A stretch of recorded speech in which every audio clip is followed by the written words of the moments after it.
realize. I thought she was just going full, it's always the fucking mom. Makes me think of Mindhunter. But in this case, I mean, it was just one of those things where he just harbored some sort of anger towards his mother for, and she never gave specifics because I kind of asked, but just various situations where he felt like she betrayed him and embarrassed him. I mean, obviously she wasn't a psychopath like Ed Gein's mom, but, she did enough to make him pissed off at her later on. So that surprised me. I didn't know that. Yeah, I didn't know that. I don't feel like it's readily circulated because, I mean, he's not the type that – he seems like the type, and this is something we talk about, and it does seem like he had a normal childhood. Well, the way he reacts to things is different than us, obviously, but it does seem like he had a pretty normal childhood. But like I said, he was stationed at Brooklyn Air Force Base in Mobile, Alabama, and then Okinawa, Japan, and then he left active duty and entered the reserves in 1970. And then in 72, he finished his reserve duty in the Air Force, and then he was discharged as a sergeant. So the next year, he actually started working in this is kind of a strange transition for him, but it makes sense, really. He started working, this actually took place between these years, between 70 and 73. He actually worked in the meat department for Leakers IGA in Park City, and took a job at the Coleman factory, but then he left in July 1973, 6 months before the Otero slayings, which is, as far as I know, his first dip into the murder realm. Yep. Yeah, I mean, in 74 he strangled them, and he stalked them he stalked that house for weeks before that. Yeah, it's really weird, like. What I thought was really interesting, he worked at ADT. Yeah, between the ages of 29 and 43, I mean, from 74 to 88, this guy was working at ADT. And this is one of those things, and I asked Catherine about this, whether this was planned, on his part. And it's more of one of those things where it's just circumstantial. Like, he didn't go looking for a job like that, but it worked out to his advantage, obviously.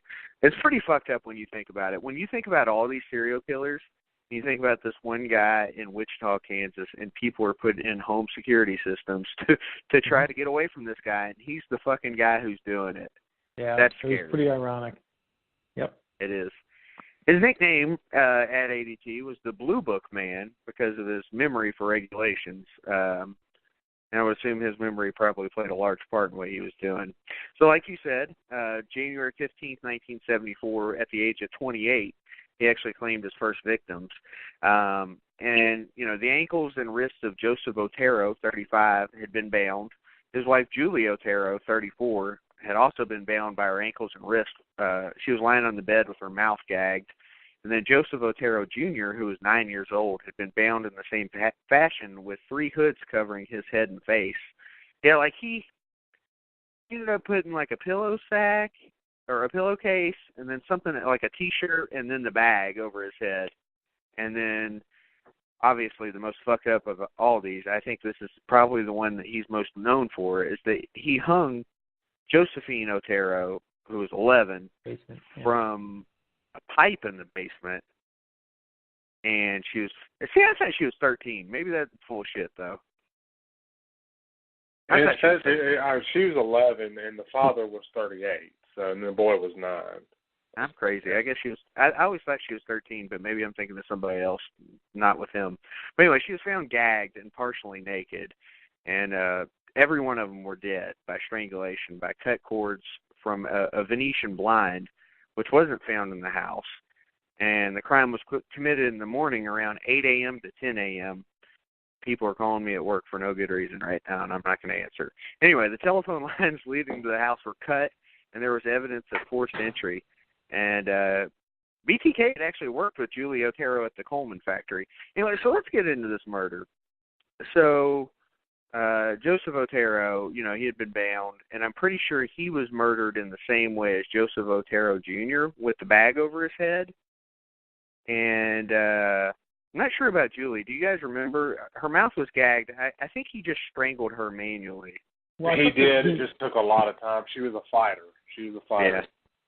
I thought that, wasn't it that he didn't think that Joseph would be at home? He thought that the other 3 would be at home, and then he stumbled upon him. And he had to fight and took control of Joseph first. So I think he was like the first. I think he may have been. Yeah. That's what it was. He broke in and found that things weren't like what he had planned. The whole family was home. They also had a dog there. So, and something else he did, he oftentimes held his victims at gunpoint, but more often than not, he didn't shoot them. He just used that to get them to be, to submit to him, and then he strangled them. But yeah, so it was Julie he did with his bare hands. I think, Travis, where you got the 13 was from the other kids. There was 3 kids, another daughter and 2 sons that came home and found the whole family dead in the house when they came home from school. So. Right. Well, and like in most situations, what he did was he didn't rape anybody. He didn't, sexually assault anybody. He actually masturbated. And this is the assumption. He may have done it after the fact, but what most experts assume is that he actually masturbated while Julie was being hanged from that pipe, like while she was dying. And then, like, he masturbated, like, onto her underwear or something like that. But, yeah, sick shit, man. It was on the pipe. They discovered seminal fluid on the pipe that was behind her. So, yeah, I shudder to think, not only is there a innocent young girl being killed, but the last thing she sees is her killer exposing himself and masturbating as she's dying. That's just, it's awful. It's fucked up beyond all comprehension, honestly. I'm very confused about it too, because I get that the dying, them dying turned him on, which is fucking weird in the first place. But what I don't understand is why didn't he sexually assault any of them? Why didn't you know what I mean? It just seems really odd to me. Like, well, maybe that was taken too far for him. He was the killer with a conscience on that level, I guess. Maybe. Yeah, his Christian background didn't allow that shit. By God, you could fucking kill any kind of age of kid. Jesus. This guy was fucked up, though. And, when we talk about serial killers and stuff, we always talk about them from an interest level. I like this guy because of this. Like, I like what Holmes, something about Holmes always interested me. Something about BTK, repulses me. He's one of the ones that really, gets under my skin when I read about the shit he did. Some of them don't bother me so much, but the stuff he did, I don't know what it is about him. He just seemed like a total piece of shit. Not that the rest of them are, but you get my point.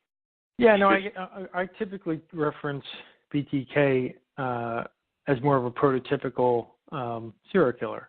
Him and Ed Kemper were, they were prototypical. You would be behind them in the grocery store and you wouldn't know, and they lived in the community and they did things in the community. Like he worked at ADT, he did Cub Scout stuff. He did.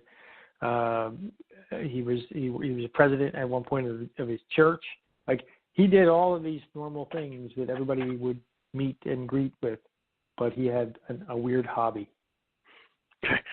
Indeed, and they were both. I would say they were both organized serial killers. One was probably smarter than the other, obviously, but they're both organized for sure on some level. It's tough to get away with this type of shit. He was pretty. Yeah, I mean, he was pretty meticulous, didn't he? He took. Well, I know you're early in the Terror family, but at one point he took one body to the church and took pictures of it in the church. And the thing on top of that too is that he was very prototypical with a lot of serial killers too. He would take things from the houses, but none of them made any sense. You know what I mean? Like it was just random stuff like a watch or a clock. I mean, just weird shit. Nothing that has anything of any value. That's just what he did. Right. So, and I know a lot of these guys like to have their prize, and I don't know if that was the reason for it or what the deal was. So anyway, that happens, and then 9 months later, the local paper, the Wichita Eagle, actually received a phone call referring journalists to a book in a local library where a note was found, apparently written by BTK, claiming responsibility for the Otero killings. Now, I'd have to rewind in my mind, but didn't he start taking responsibility for these killings because somebody was going to write a book about it? There were 3 killings that had happened, and they had already fingered. They'd already identified other people responsible for it, and he wrote them and said, "No, they're all wrong. It was me." And he said he gave them in gruesome details, almost so much detail that some of the investigators thought that he took pictures to remember it that clearly. But, it's quite possible he just had it from memory. And I think he wanted to take credit. I mean, that's really what it boils down to. He didn't like somebody else getting credit, because what I understood is that they had some subjects of interest in the case, and he was like, fuck that, I want the attention for this. Right, no one's getting the credit. No one's going to upstage him. Yeah, exactly. Well, that same year, which, again, this is one that we kind of touched on earlier. On April 4th, 1974, Catherine Bright, who was 20, and her brother Kevin, 19, walked in on an intruder already in Catherine's residence. And BTK forced Kevin to tie his sister to a chair, then took Kevin into another room where he was bound and gagged. And then BTK attempted to strangle him. Kevin resisted, and then he was shot but not killed. And then Kevin heard his sister struggling in the other room but managed to get free. He escaped, but Catherine later died in the hospital from 3 stab wounds, and this is the one he stabbed, and I think the only one he stabbed, correct? Mm-hmm. Yeah, Michelle, yeah. And then she also had marks around her neck, presumably from the attempted strangling, which this is where BTK is starting to realize that strangling people is not that fucking easy. It's a hard job. It's much more labor. I think especially with your bare hands, or you know what I mean, or even with like a wire, you really got to get in there, I think. Yeah. It sure is pretty gruesome. I mean, and maybe I don't know. Maybe he really enjoyed the gruesome aspect of it. It's going to be the most close up and personal version, as opposed to shooting and stabbing or something like that. It's not going to be as close up as strangling. There's something more personal. You're right. Yeah, to that. Yeah, especially for a person like him, who he had a whole system planned out. So there's something to that. But yeah. Props to him for killing coworkers. He was very meticulous in the way that he planned for these things, but he also was easy to panic. If you think about what happened with the Bright and then what happened with Otero, both times it worked out, but he didn't anticipate it, and he was able to he had a system that if you threw him off of that, it would fuck him up. He was almost OCD, wasn't he? Like, I felt like that whenever I heard Catherine's correspondence with him and his obsession with the number 3 and just some of the weird shit he would do. Like, I feel like he was a little bit OCD. Obviously never diagnosed with it, but I feel like that it seems obvious to me. But maybe that's true of a lot of these guys. Right. But again, props to him. He did something that we all wish we could do. He killed 2 coworkers, because this one Catherine Bright, she actually worked at the Coleman factory with him. Now, granted, I'm making light of that, but every one of us have wanted to kill a coworker at some point, and he did it twice. So apparently, these chicks really pissed him off at work, or he just kind of had an eye on them.